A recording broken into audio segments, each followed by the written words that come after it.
जय गुरु जी। शुक्राना गुरु जी, बेहद शुक्राना गुरु जी। कोटि कोटि प्रणाम गुरु जी आपके चरणों में। कोई गुरु जी गलती हो इस सत्संग में तो आप मुझे माफ़ करना। और गुरु जी ये सत्संग अब आप ही कराओगे। मेरे को नहीं पता मैंने क्या कहना क्या नहीं, लेकिन मैं एक हकीकत जरूर बोलूँगी। जो साथ में ये सत्संग बीते हैं 2-3 दिन में, और गुरु जी ने कितना प्यारा सत्संग किया। और सबसे पहले सब संगत को जय गुरु जी। गुरु जी की इतनी प्यारी संगत है, गुरु जी के हजारों करोड़ों लोग सब फॉलोवर है।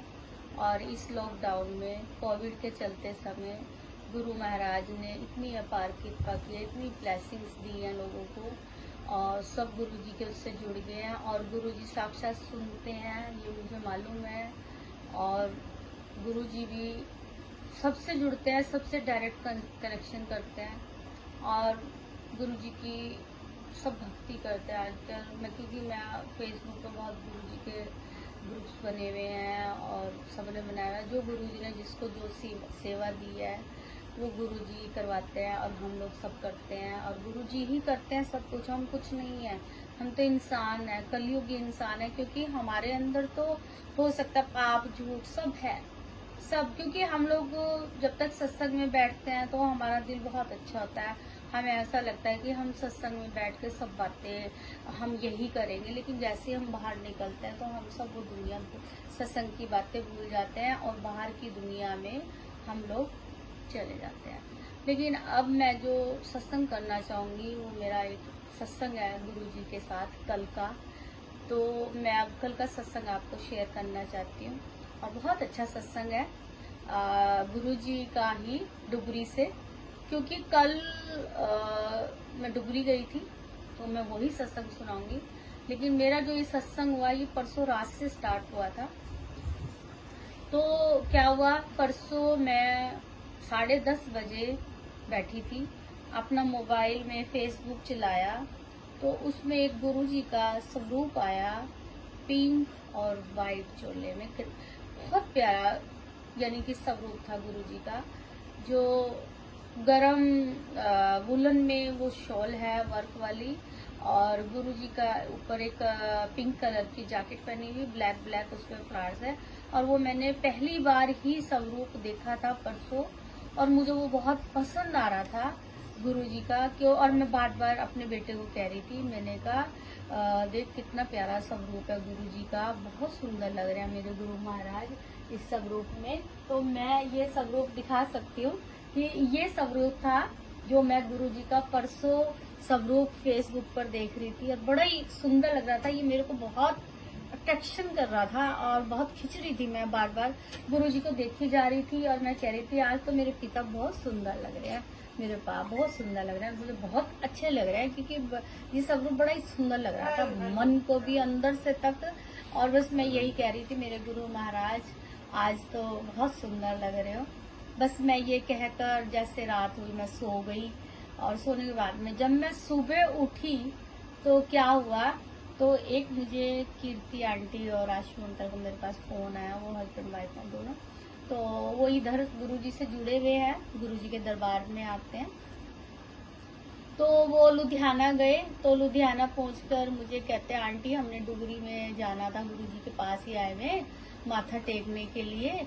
तो हम लोग जाना था, लेकिन हमारे से ना वो थोड़ा सा दूर तो है, लेकिन फिर भी मन कर रहा है जाने के लिए। मैंने कहा कोई बात नहीं आप चले जाना। कहती नहीं हम चले तो जाते, लेकिन हमारा ना कल एक अंकल का फोन, हमारे पास अभी एक अंकल का फोन आया और वो पता नहीं कौन थे, हमें नहीं पता। तो कहते नहीं गुरुजी का मंदिर ना बंद है और तुम आश्रम में नहीं जा सकते गुरु महाराज के, और भाई नहीं जा सकते। तो वो मुझे कहने लगे कि आंटी हम क्या करें, हम तो सोच रहे थे डुगरी हुए हैं। मैंने कहा नहीं, अगर गुरु महाराज ने अगर किसी ने मना किया है, हो सकता है क्या पता वो कौन है, गुरु जी है या कौन है, लेकिन उन्होंने मना किया ना मत जाओ।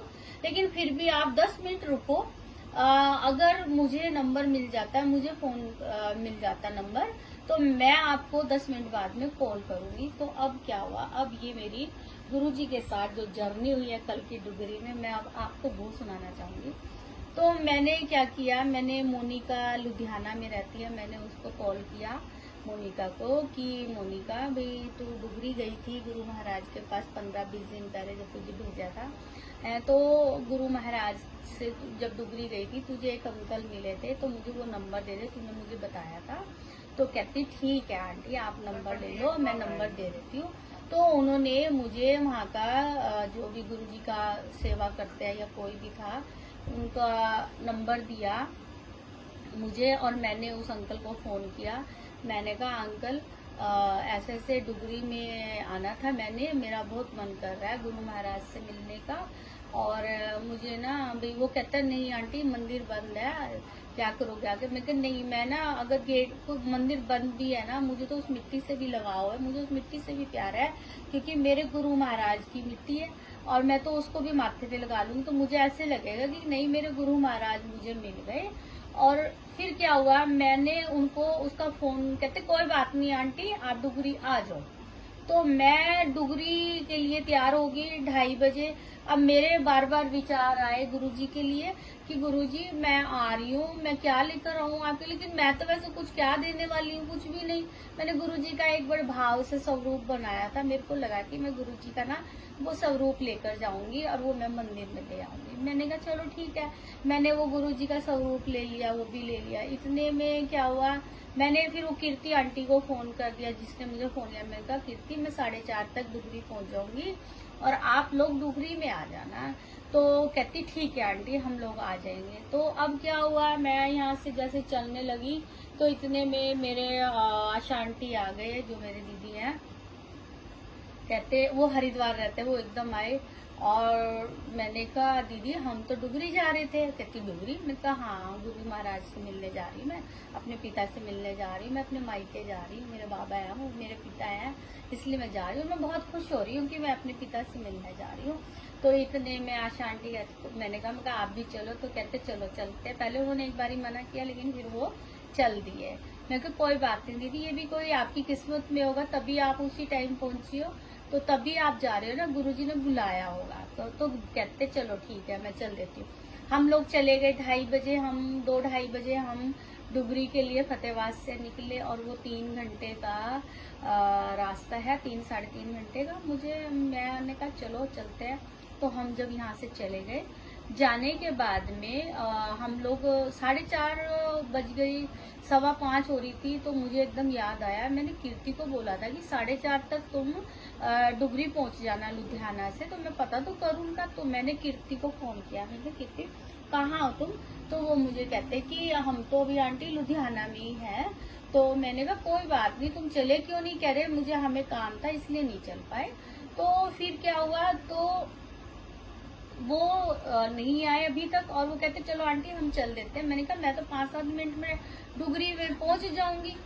तो उसके बाद में क्या हुआ, तो कहती कोई बात नहीं आंटी हम चल पड़ते। मैंने कहा चलो ठीक है। तो हम लोग अब क्या हुआ, हम डुगरी में एंट्री कर गए मंदिर में। जैसे मैं गई तो मंदिर तो बंद था, लेकिन जैसे मैं गाड़ी से उतरी तो वहाँ पे सिक्योरिटी गार्ड खड़ा था। वो मुझे एकदम कहता आंटी आगे चली जाओ, गाड़ी आगे ले जाओ। हमने कहा कोई बात नहीं अंकल हम गाड़ी आगे ले जाएंगे। तो जैसे ही हम वापस आए, तो वापस आने के बाद में मैं उतर गई गाड़ी से।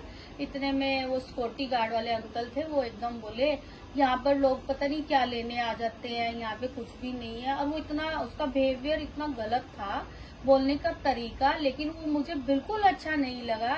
गुरुजी महाराज के, हम तो देखो अपने भाव से अपने गुरु पिता से मिलने गई थी, मेरे तो भाव मेरे पिता की है, तो मैं तो अपने पिता के लिए जाऊंगी ना। और मेरे पिता ने मुझे बुलाया और मैं तब गई हूँ ना, गुरुजी की परमिशन हुए ना हम कुछ नहीं कर सकते। अगर मुझे जाना था, मेरे गुरुजी ने बुलाया था, मेरे पिता ने बुलाया था, मैं गई। लेकिन सिक्योरिटी गार्ड इतना गलत, तो लेकिन मेरे मन में एकदम आ रहा कि ये गुरु महाराज ये आपके द्वार पे खड़ा है और ये कितने गलत तरीके से बोल रहा है, गुरु महाराज ये गलत है। लेकिन मैंने फिर भी उस अंकल को बोला कि अंकल हम कोई बात नहीं, हम बाहर से माथा टेक लेते हैं और फिर हम लोग चले जाएंगे। कहते नहीं नहीं, यहाँ के लोगों को अगर पता लग गया ना गाड़ी आई है तो वो ना यहाँ शिकायत कर देंगे। मैंने कहा कोई बात नहीं अंकल हम यहाँ ज्यादा देर नहीं रुकेंगे, लेकिन मैं तो अपने गुरु महाराज से मिलने आई हूँ तो इसलिए मैं माथा टेकूंगी। तो वो कहता कोई बात नहीं फिर आप माथा टेक लो। तो जैसे ही हमने वहाँ माथा मैंने टेका, और टेकने के बाद में इतने में मैं अपने गुरु महाराज से कह रही हूँ, मैं तो गुरु महाराज आप अंदर ही रहोगे क्या, मुझे मिलने भी नहीं आओगे, आपकी बेटी आई है और मैं इतना अंदर से मेरे एक खुशी है, गुरु महाराज आप अंदर ही रहोगे, मुझे दिखोगे भी नहीं। तो लेकिन मैं बाहर से ही पूरे मंदिर के ऐसे दर्शन कर रही हूँ, और जो वो सेवादार अंकल थे जिसको मैंने सुबह कॉल किया था, मैंने उसको फिर कॉल किया, तब तो वो बोला कि आ जाओ, लेकिन उसने स्विच ऑफ कर दिया। जब उसने स्विच ऑफ कर दिया तो मुझे बहुत दुख हुआ और उदासी सी हुई कि देख, मेरे को अंकल कह रहे थे आप आ जाओ, कोई बात नहीं, मैं आपको बाहर से ही मिलवा दूंगा, गुरुजी के मंदिर के दर्शन करवा दूंगा। तो अब उन्होंने स्विच ऑफ कर दिया। मुझे नहीं पता उस अंकल को क्या हुआ क्या नहीं, मैं कुछ नहीं जानती, लेकिन उन्होंने स्विच ऑफ कर दिया। लेकिन मेरे को उदासी जरूर हुई गुरु महाराज उनके उसके लिए कि भाई मेरे को बोल दिया आ जाओ और अब आप नहीं आ रहा। तो मैंने उससे सिक्योरिटी गार्ड वाले अंकल से पूछा, मैंने कहा अंकल एक यहाँ साबर अंकल रहते हैं, वो कहाँ आए थे? तो वो तो कोई हॉस्पिटल में हो गए, यहाँ के लोगों की किसी को समझ नहीं आते, पता नहीं कैसे लोग हैं। वो मुझे सिक्योरिटी गार्ड फिर ये बात कहने लगा। मैंने कहा कोई बात नहीं, मेरे गुरु महाराज की इच्छा, जैसी उनकी इच्छा है हम तो उन्हीं के साथ चलते हैं। तो वो कहता कोई बात नहीं, आप माथा टेक लो। मैं वहाँ पे माथा टेका और मैंने एक ही बात कही, गुरु महाराज आप अंदर ही रहोगे ना, मुझे नहीं मिलने आओगे ना अपनी बेटी से, बस यही था। तो मैंने वो मिट्टी उठाई और ऐसे माथे पे लगाया, और इतने में अपने जो मेरे साथ गए थे फैमिली मेंबर, दीदी थे मेरे और भी थे, भाई बेटा था, 2 बेटे थे मेरे और कविता थी, ऐसे तो हम लोग सारे थे। तो मैंने कहा चलो कोई बात नहीं, गुरु महाराज की यही इच्छा होगी, हम लोग आए थे। लेकिन मुझे कोई जल प्रसाद नहीं मिला, कुछ नहीं मिला, ना मुझे वो अंकल मिले, कोई नहीं मिला। और मैं वापस गाड़ी में बैठ गई। हम लोग वहां तक आगे जहाँ पर गुरुजी महाराज की एंट्रेंस है मंदिर की, तो उसपे वहां पर लिखा हुआ था जय गुरुजी महाराज का डिवाइन मंदिर डुगरी। तो बस मुझे ऐसे लगा, उस बेटे ने वहां पे गाड़ी रोक दी, कहता गाड़ी रोक के कहता चलो बाहर की ही वीडियो या फोटो बना लेते हैं। मैंने कहा बना ले। वो बनाने लगा और मेरे मन में पता नहीं अंदर से क्या हुआ एकदम कि मैं ना गाड़ी से नीचे उतरी, और उतरने के बाद में मैं जो वो डिवाइन मंदिर लिखा हुआ था डुगरी का गुरुजी महाराज का, तो मैं वहां खड़ी हो गई जाके। खड़ी होने के बाद में मैं मंदिर की तरफ उस साइड में देख रही हूँ और मैं उधर देख रही हूँ। मेरे को कोई बात नहीं, वहां पे तो उसने नहीं देखने मुझे ऐसे बोला था, लेकिन यहाँ तो मुझे कोई रोकने वाला नहीं है ना। तो मैं वहां उस गेट के नीचे ऐसे मिट्टी को हाथ में लिया। मैं कहा गुरुजी महाराज जय गुरुजी, शुक्राना गुरुजी मुझे इतना भी काफी है कि मुझे यहाँ तक मैं आई हूँ और आपसे मिली हूँ, बस मुझे यही खुशी है। और आपकी मिट्टी से मैंने वो माथा तो टेका, क्योंकि मेरे को तो ये पता ना मेरे गुरु महाराज इस मिट्टी पे चलते होंगे, पता नहीं बचपन में कितना खेले होंगे गुरु महाराज। बस मुझे तो उसी की वही याद आ रही थी, मेरे गुरु महाराज के जब पाँव लगे होंगे उस मिट्टी में, मैं उस मिट्टी को ही माथे पे लगा लूं। बस मैंने एक यही बात कही, गुरु महाराज कोई बात नहीं, मैं इससे भी खुश हूँ, मैं आपके द्वार तक तो आई, मुझे आपने यहाँ तक तो बुलाया, मेरी इतनी औकात तो थी कि आपने मुझे डुगरी बुलाया। तो बस मैं ये कहकर, और मैंने वो थोड़ी सी मिट्टी ली अपने माथे पे लगाई, और जो साथ में गए थे उनको सबने माथे पर लगाई। और लगाने के बाद में मैं गाड़ी में बैठ गई। उदासी तो थी, लेकिन मैं अपने गुरु महाराज को कह रही थी, मैं गुरु महाराज हो सकता है मेरी गलती हो कोई, तभी आप मुझे मिले नहीं ना। तो इतने में क्या हुआ, एकदम एक गाड़ी आई, बिल्कुल ऐसे एक गाड़ी आई और उसमें से एक अंकल उतरे। मैं नहीं जानती थी कौन थे कौन नहीं, मुझे नहीं मालूम। जैसे ही वो अंकल उतरे, और वो अंकल उतरने के बाद में एकदम वो गाड़ी के मेरे पास आए, और खिड़की में से मैं गाड़ी के अंदर बैठी थी, और वो अंकल आए, कहते जय गुरुजी आंटी, मतलब जय गुरुजी, और कहते ये लो बेटा ये सब रूप, मुझे गुरु महाराज ने ये सब रूप मेरे लिए भेजा। और मैं इस स्वरूप को इनको देखा कि ये तो मैं रात को ही स्वरूप देख रही थी गुरुजी महाराज का, वही स्वरूप मुझे दिया। लेकिन मेरे मन में बेचैनी होगी और मैंने तभी पूछा, मैं कहा अंकल आप साबर अंकल तो नहीं हो ना? कहते नहीं बेटा, मैं तो ये देने आया था, आप पर मिलने आया था। बस मैं वहीं पर ही गुरु महाराज को देखकर बस मुझे लगा मेरे गुरु जी खुद आए आज, और मेरे गुरु महाराज मेरे लिए चल के आए। और मैं गई थी लेकिन मुझे गुरु महाराज मुझे मंदिर में नहीं मिले, तो देखो मुझे गुरु महाराज वहाँ गेट पर मुझे खुद मिलने आए और मुझे खुद ब्लेसिंग्स दे के गए हैं, और ये देकर गए मुझे जब स्वरूप। और फिर तो मैं ये स्वरूप देखकर इतना रोई, मेरे गुरु महाराज मुझे खुद मिलने आए, मेरे गुरु महाराज खुद मिलने आए। बस मैं यही सोचती रही और रोती रही कि मेरे गुरु जी आज आपने मेरी सुन ली गुरु महाराज, कि आप खुद चल कर आए। और जो मैं रात को परसों स्वरूप देख रही थी वही स्वरूप देखो गुरु महाराज का, वही स्वरूप। और मैं इतना रोई कि मेरे गुरु महाराज मुझे ये देकर गए और अपनी बेटी को खाली हाथ नहीं भेजे, क्योंकि मैं मन में तो कह ही रही थी गुरु मेरे पिता मैं आपकी बेटी हूँ और मैं आपके घर आपके पास आई थी, बाप कुछ भी नहीं अपनी बेटी को देगा, लेकिन मेरे पिता खुद चल कर आके मुझे ये देकर गए। और इतनी मुझे लगा कि मेरे को गुरु महाराज ने मुझे ब्लेसिंग्स दी, मेरे को गुरु महाराज ने अपना स्वरूप खुद दिया जो मैं कल रात को देख रही थी। बस मैं देख के रोती रही और मन में मेरे विचार आता रहा कि देखो गुरु महाराज की क्या माया है, कोई नहीं जान सकता। लेकिन मुझे इतना पता था, बस मुझे विश्वास जरूर था कि मेरे गुरु महाराज जरूर मुझे मिलेंगे। लेकिन मेरे गुरु जी आए और मुझे ये देखकर जब गए फिर तो मेरे हाथ पांव ही मेरे वो हो गए, और मैं अपने आप में इतना रोई कि मेरे पिता ने मेरी सुन ली, मेरे पिता खुद आए, मेरे गुरु महाराज आए। बस मैं यही करती रही। और फिर क्या हुआ, वो अंकल जब ये कह मैंने बोला, मैंने कहा आप अंकल साबर अंकल तो नहीं हो ना? कह रहे नहीं बेटा। बस वो उस बात को जब मैंने देखा ना, लेकिन मैं उनका फेस देख रही हूँ कि ये फेस कैसा है, लेकिन बाद में इमेजिन कर रही हूँ कि अगर मैं ये बारीक सी मूछें उतार दूं और ये छोटे छोटे जो हेयर थे उनके उस अंकल के ऐसे कर दूं तो वो तो गुरु महाराज है ना। तो बस वो ही मेरे मन में लगा कि नहीं ये तो गुरु महाराज थे। और मैं चले गई एकदम जैसे ये दिया और एकदम वो गाड़ी में बैठे, एकदम पता नहीं किधर को चले गए, मुझे नहीं पता कि गाड़ी किधर को घूमकर चली गई। मैं ऐसी देखती रह गई गाड़ी में बैठे हुए और पागल हो गई, जैसे पागल हुई मैं। लेकिन मेरे को तो इतनी खुशी हो रही थी कि मेरे पिता खुद मुझे मिलने आए। बस मैं इस भाव में, मैं इसी से ही वो हो रही थी, लेकिन रोती रही मैं। लेकिन थोड़ी देर के बाद मुझे लगा कि मैं ना फोन करती हूँ अंकल को। तो मैंने फिर साबर अंकल को फोन किया, उन्होंने मेरा फिर फोन नहीं पिक किया। मैंने कहा कोई बात नहीं, गुरु महाराज मुझे खुद आगे ब्लेसिंग देने, तो मुझे इससे और क्या चाहिए, मुझे इंसान से क्या लेना। जब मेरे खुद गुरु महाराज मेरे पास आ गए, मुझे देकर चले गए, मैं उसको तो भूल गई। तो लेकिन जिन्होंने मुझे नंबर दिया था मोनिका ने, लुधियाना से, तो उन्हीं की ही कॉल आ गई मेरे पास। कहते आंटी आपने गुरुजी के मंदिर के दर्शन कर लिए थे? मैंने कहा नहीं मोनिका, आज तो ऐसे ना मैं मंदिर के आगे उतरी थी, पहले तो सिक्योरिटी गार्ड ऐसे बोल देगा, उसके बाद में लेकिन मैंने मंदिर में दर्शन तो वहाँ पे बाहर से माथा टेक लिया था और गुरु महाराज को ये बात बोली। लेकिन फिर मैं वहां से आई, मैं गेट पे आके वहाँ खड़ी हो गई और नीचे उतर के मैंने जब माथा टेका, मैं तो कोई बात नहीं गुरु महाराज, आज यही इच्छा होगी मिट्टी में मैं इसी को ही अपने सिर पे लगा लूं। बस मुझे ये बहुत खुशी हुई। और इतने में एक गाड़ी से एक अंकल आए और मुझे ये देकर चले गए मोनिका। तो एकदम वो हैरान होगी, क्योंकि वो गुरुजी को बहुत मानती है, वो भी गुरुजी की बातें करती है गुरुजी से।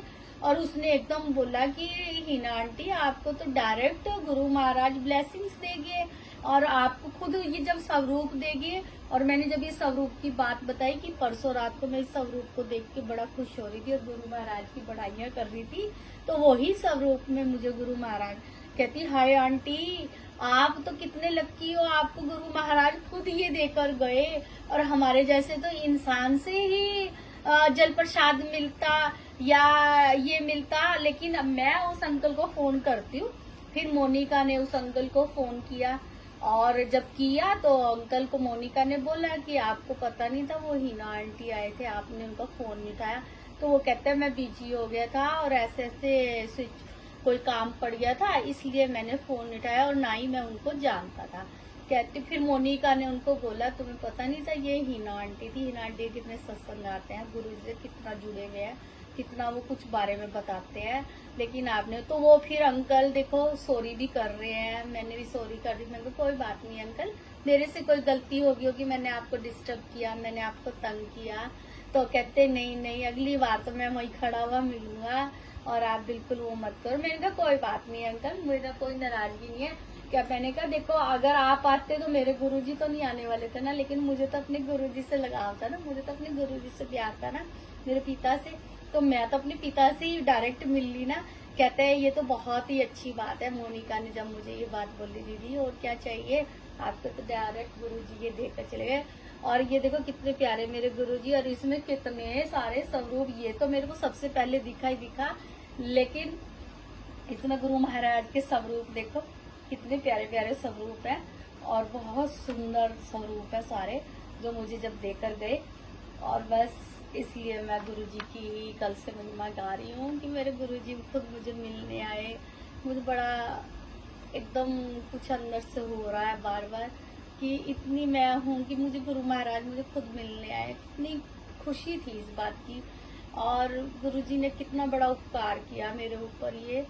और मैं गुरुजी का हर पल शुक्राना करूंगी, हर पल हर श्वास में दिल से गुरुजी शुक्राना। गुरुजी मेरे पिता शुक्राना, गुरुजी आपने इतनी बड़ी मेहरबानी की कि पता नहीं कैसे ये कैसे सत्संग होते होंगे, मुझे नहीं पता, लेकिन मैंने सुना हुआ था डुगरी में कई बार बहुत अच्छे अच्छे सत्संग लोगों के साथ होते हैं, लेकिन जब मेरे साथ ये हुआ, मेरे गुरु महाराज खुद आए, तो मेरा खुशी का कोई ठिकाना नहीं है।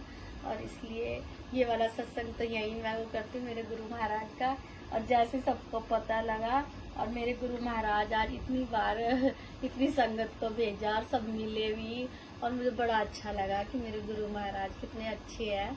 और आज गुरु महाराज ने इतनी अमृत वर्षा भी हाथों पर भी कभी कहीं कर रहे थे, कभी कहीं कर रहे थे। तो मेरे गुरु महाराज की ऐसी कृपा हुई, मुझे लगा कि मेरे गुरु महाराज मिले हैं। लेकिन अब मेरा ये सत्संग तो पूरा हो गया, लेकिन मैं आपको एक सत्संग और सुनाती हूँ परसों का ही दिन में। ये मेरे रिया गंभीर आंटी है, उनका सत्संग है, और उनके हस्बैंड राकेश गंभीर है, उनका सत्संग इसी के अंदर है। क्योंकि मैं उनका सत्संग सुनाती हूँ। उन्होंने अभी कुछ टाइम पहले सत्संग करवाया था गुरुजी का, तो उनके हस्बैंड थोड़ा सा ऐसे करते थे कि जैसे कि तुम्हें पता नहीं क्या क्या गुरुजी दिखाते रहते, मेरे को तो कुछ दिखता ही नहीं, इसलिए उनको विश्वास नहीं होता था अपने गुरु महाराज पे भी, किसी पे भी नहीं होता था। लेकिन वो ये कहते थे ऐसा मैं आज्ञाकारी हूँ बहुत, मैं जहाँ पे भी माथा टेकता हूँ ना तो दिल से तो टेक लेता हूँ, लेकिन अंदर से सोचता हूँ कुछ भी नहीं है। लेकिन परसों क्या हुआ, तो रिया आंटी अपने हस्बैंड को यहाँ पर लेकर आई गुरु महाराज। उन्होंने मुझे ये बताया, वो उसी में खुद अपने मुंह से भी सुना कर गए। आज भी आए थे रिया गंभीर आंटी, और आज भी वो मुझे सुना के गए ये सत्संग। लेकिन परसों भी उनके हस्बैंड ने मुझे जब खुद सुनाया तो मुझे बड़ी खुशी हुई। तो क्या हुआ, तो पहले जैसे रिया आंटी आई, उन्होंने गुरुजी महाराज के हम में माथा टेका, और वो माथा टेक कर उधर चले गए, उधर बैठ गए। इतने में उनके अंकल राकेश गंभीर अंकल जो थे वो आए। उन्होंने गुरु महाराज के आगे माथा टेका, और माथा टेक कर यहाँ पर सिर लगाकर लेटे हुए थे। तो देखो गुरु महाराज की कृपा उन पर हुई। 3 बार गुरुजी ने उसको 3 बार ऐसे किया, लेकिन उसको ऐसा लगा कि पीछे कहीं रिया तो नहीं खड़ी, भाई रिया ने हो सकता है कोई चीज लगी हो वो उतार रही हो। लेकिन वो जब 3 बार उसको ऐसा किया तो उन्होंने देखा कि कहीं रिया ना खड़ी हो।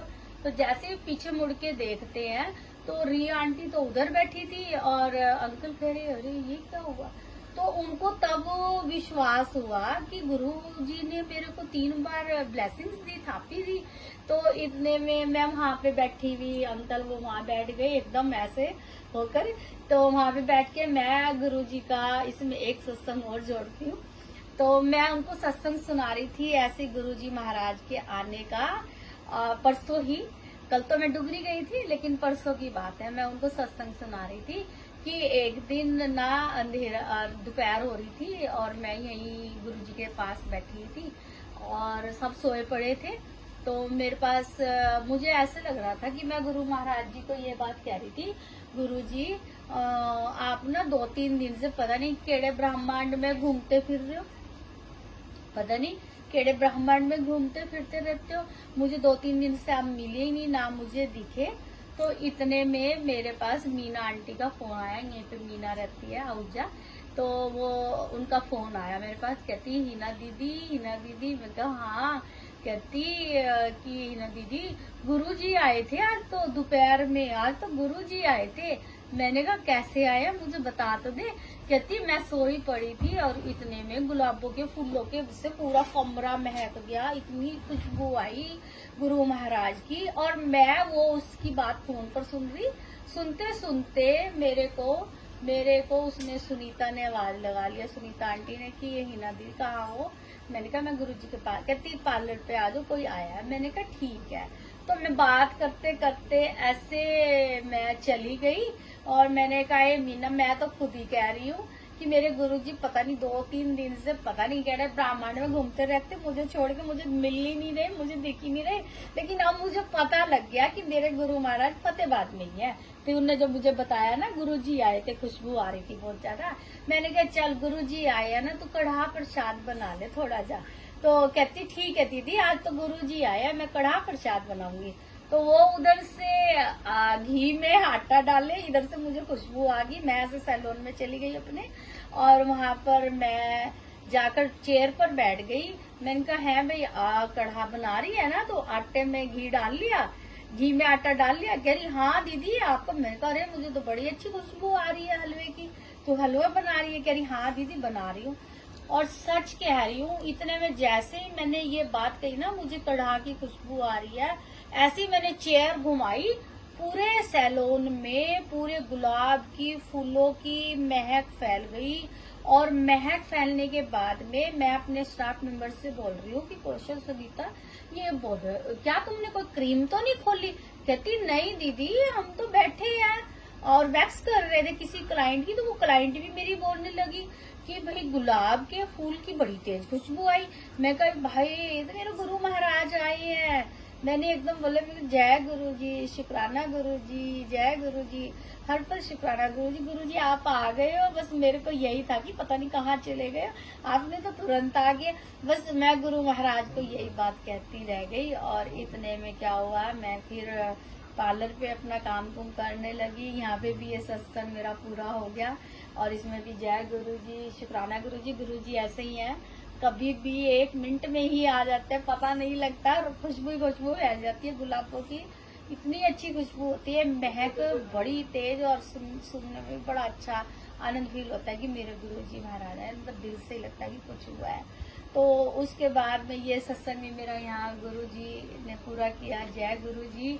लेकिन इसमें एक सत्संग मैं आपको परसों का फिर एक और सुनाती हूँ। यहाँ मैं ये वाला सत्संग अंकल को ही सुना रही थी, राकेश अंकल को। तो राकेश अंकल कहते हैं आज तो हिना दीदी मेरे साथ भी कुछ ऐसा घटना घट गई। और मैं हमेशा रिया को कहता था कि कभी कुछ नहीं होता, लेकिन आज मुझे महसूस हुआ जब मैंने यहाँ माथा टेका, गुरुजी ने मुझे 3 बार ऐसे किया तो मुझे लगा कि मेरे तो सच्ची के गुरुजी बैठे हैं भाई। मैं कहा भाई गुरुजी हमेशा लाइव बैठते हैं, गुरुजी को सब पता है और गुरुजी अपनी सब बातें सुनते हैं। और ये सत्संग जो करा रहे हैं गुरुजी ही करा रहे हैं और ये बिल्कुल सच्चाई है, आप मत इस चीज को मजाक सोचना। तो मैं अब परसों की एक घटना और सुनाती हूँ, उसी दिन की। तो मेरे पास एक पिंकी आंटी आते हैं जो पिंकी शर्मा है, वो भी गुरुजी से जुड़े हुए हैं। तो वो मुझे आकर अपने बेटे के लिए कहते थे, हमेशा बेचारे बहुत रोते हैं, बहुत दुखी अपने बेटे के लिए। तो मैं उनको ये कहती थी नहीं आप गुरुजी पर पूरा विश्वास रखो, बहुत गुरुजी सुनते हैं, आपका बेटा जो भी है वो ठीक हो जाएगा और जो भी उसके दिक्कत है सब ठीक हो जाएगी। आंटी आप घबराओ मत, आप गुरुजी का शुक्राना यहाँ करने रोज आया करो, गुरुजी का माथा टेक दिया करो और गुरुजी बिल्कुल ठीक कर देंगे आपके बेटे को जो भी उसमें दिक्कत है। कोई बात नहीं आंटी, आप रोया ना करो और गुरुजी के आगे रोया करो। हम लोग तो इंसान हैं, सुन लेंगे, मजाक उड़ा लेंगे, वो तो कोई काम नहीं कर सकते। लेकिन मैं हमेशा यही कहती हूँ, गुरु महाराज के आगे माथा टेको, गुरु से सीधी डायरेक्ट अपनी ब्लेसिंग लो और गुरु महाराज खुद ठीक कर देंगे। देखो अब वो आंटी उसी दिन उसी टाइम आई जब रिया आंटी और राकेश अंकल आए हुए थे, तो वो अपना यहाँ बैठ कर चलते हुए आंखों में उनके आंसू में कहा, आंटी रोना नहीं है, घबराओ मत, गुरुजी बिल्कुल ठीक कर देंगे। तो अब वो जब वो शाम को अपने घर चली गई, ये मेरे पास पिंकी आंटी की कॉल आ रही। तो क्या हुआ, वो ना उसके पास एक गुरुजी का छोटा सा स्वरूप था, बिल्कुल छोटा सा, उसके मन में आया। अब ये गुरु महाराज को पता है ये सत्संग क्यों करवा रहे हैं, उनके पास छोटा सा स्वरूप होगा गुरुजी का। तो उसके मन में आया कि अगर मैं गुरुजी का बड़ा स्वरूप इसको करा लेती हूँ तो और गुरुजी भी वो करेंगे। तो लेकिन वो जो वो फोटोग्राफर के वहां पास पहुंच गई, पहुंचने के बाद में उसने उससे फोटोग्राफर से पूछा कि भैया आप बड़े स्वरूप के बनवाने के लिए कितना पैसा लोगे। तो वो कहता 600 रुपये लूंगा। तो वो कहते कि पिंकी ने आंटी ने ये बात कही, अरे भैया आप इतने 600 रुपये मांग रहे हो, है आपकी तो दुकान पे गुरुजी खुद आ गए और गुरुजी तो आपकी दुकान को ब्लेसिंग ही कर देंगे, आप इतने पैसे क्यों ले रहे हैं, आप कम ले लेना। लेकिन पता नहीं पिंकी आंटी के क्या दिमाग में आया, उसने तुरंत फोन करा मेरे फोन पे। तो मेरा फोन तो बंद यहाँ पड़ा था, चार्जर पे लगा हुआ था, लेकिन बेटे के फोन पे उसने फोन किया। तो बेटे ने फोन उठाया तो पिंकी आंटी कहने लगी, शानू कि भाई मुझे ये बताओ, मैं वो बड़ा स्वरूप करा रही थी तो मैं करा लूं, छोटा स्वरूप था। तो शानू ने एकदम बोला होगा कि नहीं आंटी, जो गुरुजी की ब्लेसिंग होती है कि आपके पास इतना है तो उसको इतना ही रहने देना, क्या छोटा है क्या बड़ा, उसको उतना ही रहने दो, उसको बड़ा मत करवाओ। लेकिन आप ना अगर आपको बड़ा स्वरूप चाहिए तो आप यहाँ से ले जाना, हमारे पास आए पड़े हैं। तो वो कहती ठीक है, हाय मेरे से तो गलती हो गई। नहीं कोई बात नहीं, आप उसको बड़ा मत कराना, उसने बोल दिया। तो वहां पर ना कोई लड़का बैठा हुआ था और उसने ना गुरुजी का मजाक उड़ाया उसी टाइम, कोई बात नहीं, क्योंकि आजकल के बच्चे पता ही है कि कैसे हैं, नास्तिक टाइप के होते हैं, क्योंकि उनको तो सिर्फ फोन, फेसबुक और इधर उधर घूमना बस यही रहता है। लेकिन उस लड़के ने गुरुजी महाराज का मजाक सा उड़ाया उसकी बातों पे कि पता नहीं केड़े अंधविश्वासों में पड़े हैं लोग, ऐसे ऐसे कुछ बोला होगा गुरु महाराज के लिए। लेकिन मैं इतना कह रही, गुरु महाराज जी सुन रहे थे उसकी दुकान में भी, उस लड़के को वही बेसुध कर दिया। उसको कुछ नहीं पता कि क्या हो गया मेरे साथ, इतना बेसुध हो गया, वो भूल गया सब कुछ और वो सब परेशान हो गए। वो फटाफट फोटोग्राफर पिंकी के पास आए, वो घर आ गई थी सब रूप को वो करके। तो इतने में जब वो घर आई तो इतने में फोटोग्राफर आया, आंटी पिंकी दीदी वो आप गुरुजी की माँ वो सुना रहे थे ना महिमा। तो उस लड़के ने गुरुजी का पता नहीं मजाक उड़ा रहा था, पता नहीं क्या बोल रहा था, और वो तो उसको लड़के को कुछ हो गया।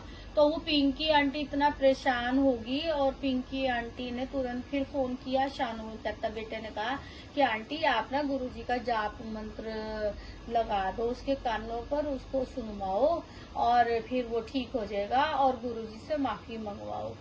और देखो गुरुजी ने जो हमें ज्ञान दिया, हमें बताया हुआ, हमें सब सिखाते रहते हैं, तो इसलिए छोटी सब बातों का हमें भी पता है। गुरु महाराज जी हमेशा लाइव बैठे हुए सुनते हैं, सब पता है उनको, गुरुजी अपनी ब्लेसिंग खुद देते हैं। और फिर गुरु महाराज ने देखो उसने वही जाप मंत्र चलाया और वो उसके घर छोड़ा है दरियापुर में उस लड़के को, और जाप मंत्र चलाया तो वो लड़का ठीक हो गया। गुरु महाराज ने उसको पता नहीं कृपा करनी थी, ब्लेसिंग्स देनी थी कहीं, क्योंकि गुरु महाराज जी सिखाते भी बहुत है। जो बच्चे टेढ़े होते हैं ना तो गुरु महाराज अपने आप सीधा कर देते हैं उनको, ये तो मुझे पता है। और गुरु महाराज ने उस दिन उस बच्चे पे भी यही कृपा की होगी कि भाई ये टेढ़े मेढ़े चलते हैं ना, सीधा चलावा मैं रास्ते से। तो गुरु महाराज ने देखो उस बच्चे का अंदर से विश्वास भी हो गया होगा कि ये गुरु महाराज सचमुच भाई लाइव होते हैं। और जो भी गुरुजी गलतियां हैं माफ करना, मेरी भी गलतियां माफ करना अपनी बच्ची समझकर। और गुरु महाराज का शुक्राना, जय गुरु जी, हर पल शुक्राना गुरु जी, बेअंत शुक्राना गुरु जी। और गुरु जी बहुत अच्छे हैं, बहुत कृपालु हैं, सब पर अपनी भक्ति देते हैं, सबको अपने चरणों के पास रखते हैं। हमेशा हमेशा गुरु जी की ब्लेसिंग सब संगत कर रहे और सब गुरु जी को सच्चे भाव से सब पुकारते रहो, सबकी सुनवाई होएगी, सबके डायरेक्ट कनेक्शन होंगे। और गुरु जी ऐसे ही हैं। जय गुरु जी, शुक्राना गुरु जी, हर पल शुक्राना गुरु जी।